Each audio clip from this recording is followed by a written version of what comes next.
Presented by Kapleswar Music.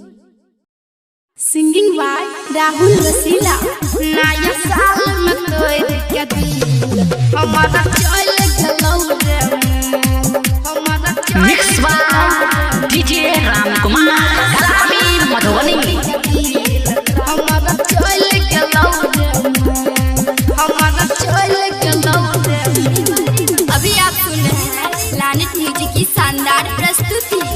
कान कान के सुन रयरवा भाग्यल पूरा हाल कान कान के सुन रयरवा भाग्यल पूरा हाल नया साल में तोड़ के दिल हमारा चल गेलौ रे माल नया साल में तोड़ के दिल हमारा चल गेलौ रे माल कान कान के सुन रयरवा भाग्यल पूरा हाल नया साल में तोड़ के दिल हमारा चल गेलौ रे माल नया साल में तोड़ के दिल हमारा चल गेलौ रे माल लानेट म्यूजिक दरभंगा नया साल में तोड़ के दिल हमारा चल गेलौ रे हमारा चल गेलौ रे नया साल में तोड़ के दिल हमारा चल गेलौ रे हमारा चल गेलौ रे दारू पियै छियै केतनो जाइ छै न गाम रे ओकरा बिना सुन रे यरवा दियो बहु नहीं हम रे बहु नहीं हम रे दारू पियै छियै केतनो जाइ छै न गाम रे ओकरा बिना सुन रे यरवा दियो बहु नहीं हम रे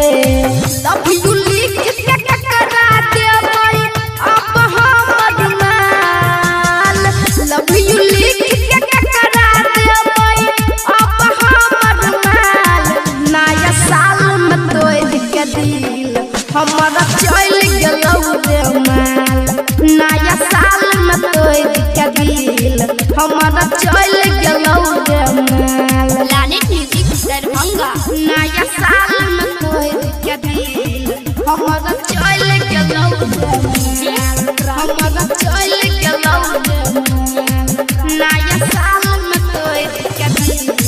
हमारा चल गेलौ रे हमारा चल गेलौ रे राइटर राधे राघव होई नहीं छसाबर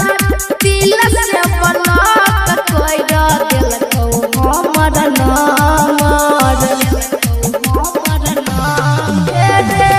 राइटर राधे राघव होई नहीं छसाबर दिल से बनक कोई देलकौ हमर नामर केकरो से रब प्यार न करी है राहुल बना दिलकौ केकरो से रब प्यार न करी है राहुल बना दिलकौ नया साल में तोड़ के दिल हमारा चल गेलौ रे माल नया साल में तोड़ के दिल हमारा चल